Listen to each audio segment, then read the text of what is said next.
do you want? Shame on you! Hey YouTube, Jay here, and today I'm going to do something a little bit different. There's an article on Queerty that caught my attention, and the reason why it caught my attention is because it talks about a young man named Erik who I have admired and watched on YouTube for the last year.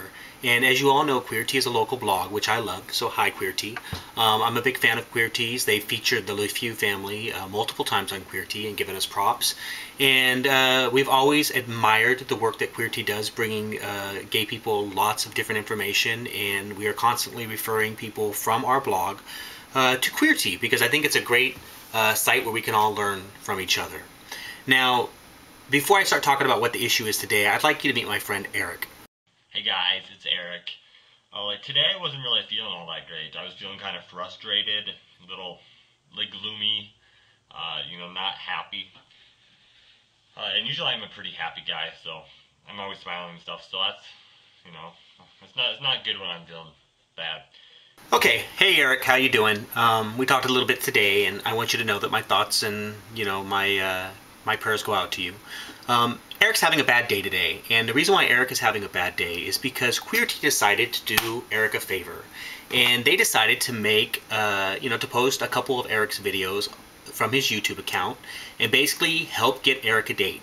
Because, Erik is, he doesn't have a boyfriend, and he's 20 years old, and he lives in the Midwest, and he is not, he doesn't meet a lot of gay men that he's attracted to or drawn to. What it was, I was looking around and seeing all kinds of really pretty cute guys and stuff. And, I've never had a boyfriend myself. I've known a few gay people who have had boyfriends, and they've talked about it, but I've never had a boyfriend. I was feeling kind of sad about that. So, Erik's never had a boyfriend, and he's from the Midwest, and he is currently going to college. He's 20 years old, and I know exactly what that feels like. When I was in high school, I remember dating females and really wanting to have a guy in my life. Somebody I could admire, somebody I could hold hands with, somebody I could kiss whenever I felt like it, somebody I could give my undying love to. And I did not have anybody like that until I went into U.S. Army and met my first partner. So I understand, Erik, what it means to be alone and what it means to be looking for that special person. I like being gay, and I would never change it. Okay, so Erik likes being gay, and I think that's important to say because what happened next really surprised me. Instead of the people on Queerty, a lot of the subscribers to Queerty giving Erik some advice on how to meet a guy, maybe giving him some constructive criticism about maybe how to meet people, or how to talk to people, or use their life experiences on how to find the love of your life, like I have with Brian.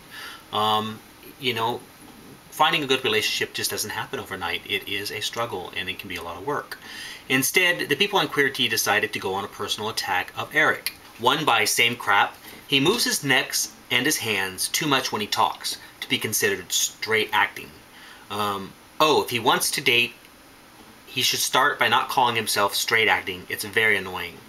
Q Jerseys had this to say: the straight acting ones are always such big bottoms and cocksuckers.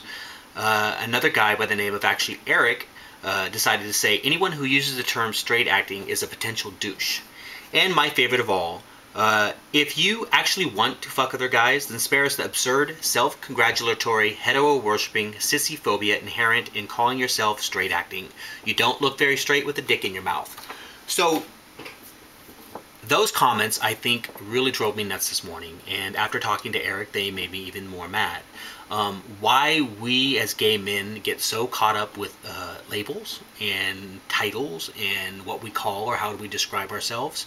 I mean, I hear it every day in the straight world, in the gay world. I hear butch, femme, queen, straight acting, masculine. I hear all kinds of titles and stuff that talk about how we identify ourselves. I don't personally have anything a problem with Erik calling himself straight acting gay guy.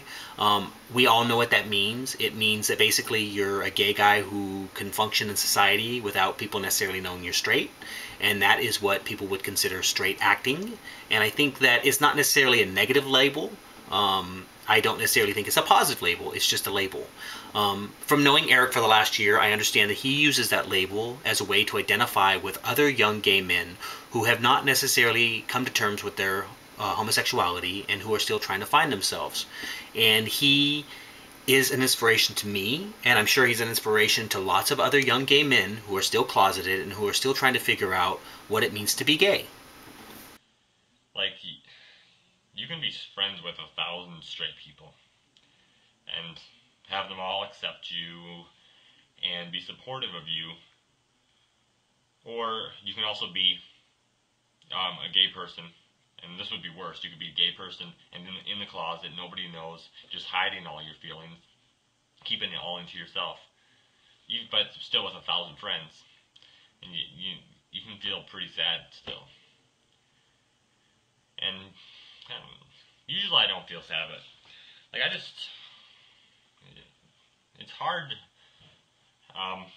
when there's not a lot of gay people where you are. Like, there are gay people here. I live in a decent sized city, but like, it's harder for me to find them, kind of the ones I'm interested in, I suppose, because that every once in a while, maybe a couple times a month, I'll feel a little bit down about not being in a relationship with a guy, and it's kind of frustrating. I think I would be quite a bit more happy if I had a boyfriend. Like, so thank you, Erik, for pouring your soul out to us and giving us an opportunity to know you better. And what happened next on Queerty really blew me away, and it made me really angry. So what Queerty subscribers decided to do is to start attack Erik for who he is. Muscle Boy said he should not be gay, he's way too ugly. He also said he needs a complete makeover, clothes, hair, confidence, everything.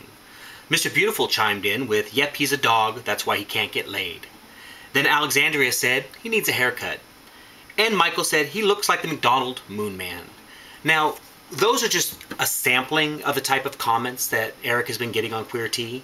So I want to say to all you people out there, especially Mr. Beautiful and all those people who are so vain that think that quality and, substance comes from your looks. And Erik, I'm really, really sorry that you had to hear that today, and I'm really, really sorry that there are people that are so ugly inside that they think only the outer appearance is what matters. And I think you are a beautiful person, and I know that you'll get past this rough day and you'll take it with a grain of salt, and this will hopefully make you stronger and make you realize that sometimes materialistic things, exterior beauty fades, quality comes from inside, not the outside. And you just haven't met the right guy yet, because I know many men who would be gaga over you, Erik. So don't let them bring you down. I'm a firm believer that people who make those type of statements are very unhappy people. Okay, so to end this video, I'm going to let Erik take it away. And this is the Erik that I've known and grown to love. And, he's basically talking to his YouTuber. And on a day when he wasn't feeling so great, he decided to give some positive words to his subscribers and let them know that sometimes when it's all we can see is clouds, it's the rainbow at the end of the clouds that will make everything better. If you're still in the closet and you're watching this, and you're feeling kind of sad, I suggest that you find someone to talk to, because it's not good to keep all your feelings inside. It's not good to feel sad. But like, when I did come out, it opens a lot of doors to pursuing things, to pursuing friendships and relationships and connections with other gay people and people who are supportive of you. So, like, it's not just, if you're feeling sad, just try to develop some kind of relationship with somebody who can understand you and who can talk about things with you. Like, it really helps a lot. So, okay. That's all I wanted to say today, guys. Take care. Goodbye.